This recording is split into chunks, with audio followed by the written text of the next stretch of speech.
Fala pessoal, tudo bem com vocês? Eu espero que sim. Hoje faremos um breve resumo sobre o período da Roma republicana, desde o seu apogeu até a decadência. A palavra república vem do latim res publica, que significa coisa pública ou coisa do povo, ou seja, aquilo que pertence a todo mundo. Esse período da história romana estendeu-se de 509 a.C.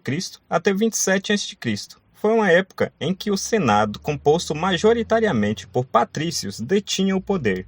Nesse intervalo de tempo, podemos destacar como grandes acontecimentos a criação da Constituição Republicana, as conquistas dos plebeus, que não pertenciam à nobreza, e a expansão territorial, marcada por guerras e pela profissionalização do exército. O Senado romano era formado por um conselho de anciãos, conhecido como Senatus Populusque Romanus.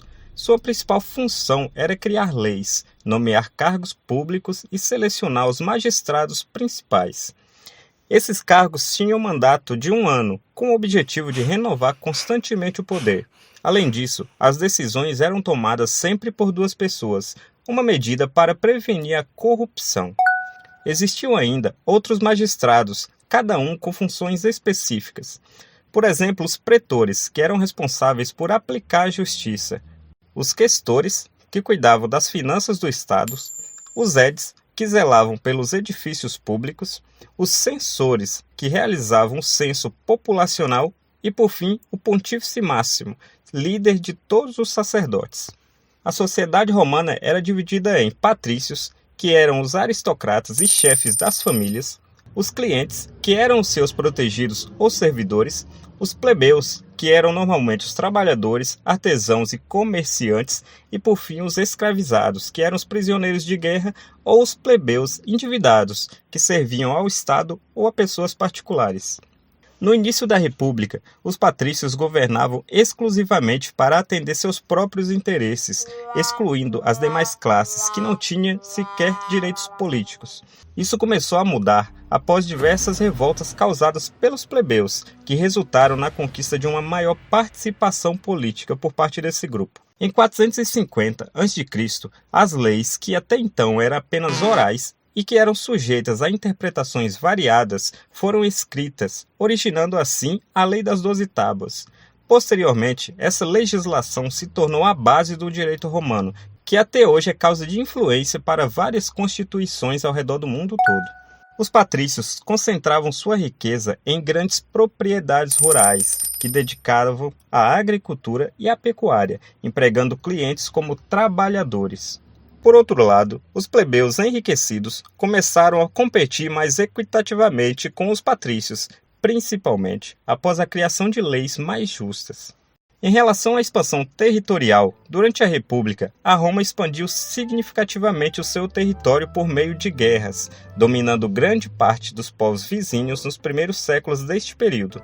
Podemos dizer que os povos conquistados tinham basicamente 2 destinos. Aqueles que aceitavam os costumes romanos tornavam-se aliados, pagavam tributos menores e recebiam direitos totais ou parciais de cidadania romana.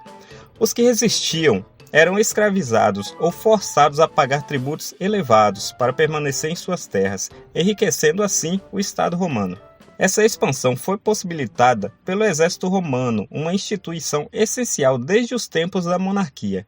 Inicialmente, o exército era formado por cidadãos, que ficara conhecido como exército dos camponeses, com a cavalaria sendo composta basicamente por patrícios e a infantaria formada pelos plebeus. As reformas do general Mário, em 111 a.C., profissionalizaram o exército, transformando-a em uma força voluntária e remunerada. As principais conquistas no período da República Romana foram entre os séculos IV e III a.C. o domínio da Península Itálica, entre os séculos III e II a.C., após as guerras púnicas, controle do Mediterrâneo, norte da África, Sicília, Península Ibérica e Grécia. Já no século I a.C., as conquistas da Gália, do Egito e da Ásia Menor. Também durante esse período, as famosas estradas romanas, construídas com trabalho escravo, conectavam os territórios, fortalecendo o comércio e consolidando Roma como potência militar e econômica.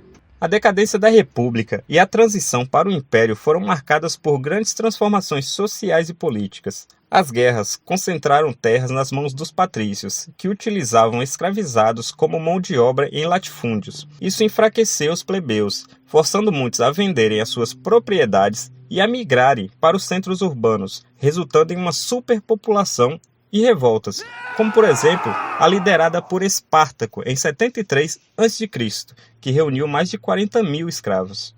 O exército, fortalecido pelas reformas de Mário, passou a ser leal aos generais, que recompensavam seus soldados com terras após a aposentadoria. Essa lealdade gerou disputas pelo poder entre os generais, culminando em guerras civis. Em 49 a.C., Júlio César desafiou o Senado, tomou Roma e se autoproclamou ditador perpétuo. No entanto, foi assassinado em 44 a.C., em uma tentativa de restaurar a república. Após sua morte, novas crises ocorreram. Em 31 a.C., Otávio, que era sobrinho e herdeiro do César, consolidou o poder e foi nomeado príncipe pelo Senado. Em 27 a.C., recebeu o título de Augusto, marcando oficialmente o início do Império Romano. E é isso, pessoal. Espero que vocês tenham gostado do vídeo. Um forte abraço e até o próximo. Valeu!